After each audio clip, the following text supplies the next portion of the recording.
What's up, everybody? Let's talk about the next two functions. X cubed is gonna look like this dude right there, and then we're gonna get 1, 1. Hey, interesting, that was on the last two graphs also. And now we're gonna get -1, -1, because -1 cubed is -1. Interesting, so now we do have negative stuff, unlike the last two graphs.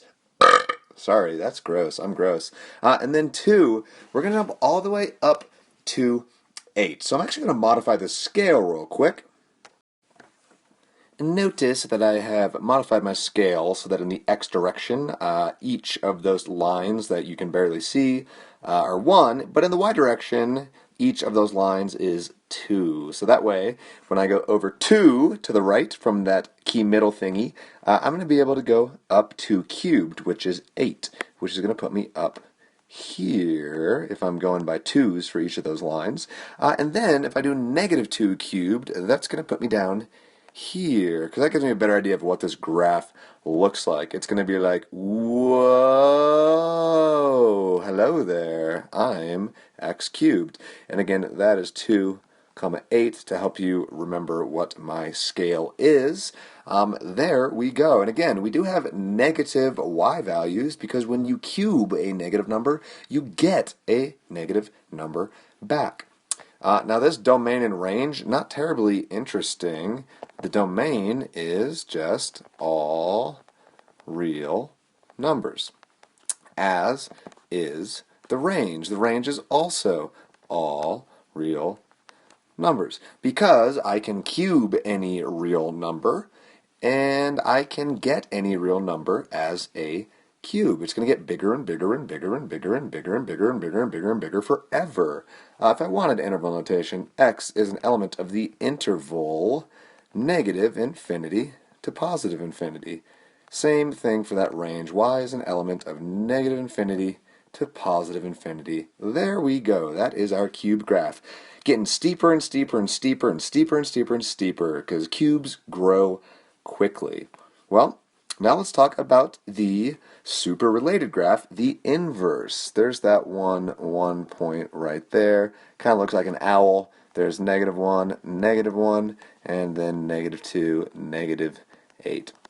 Now, let's do our cube root graph. Notice you can write a cube root graph as x to the power of 1/3.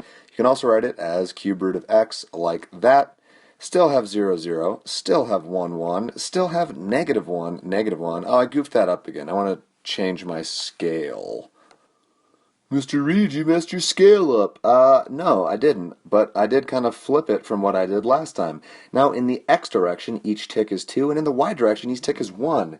That's weird. I'm kind of doing things opposite from that last one. That's bizarre. I wonder if there's some sort of mathematical relationship there. Nah, couldn't be. Anyways, though, let's go over to 8 and 2, because the cube root of 8 is 2, and similarly, the cube root of -8 is -2.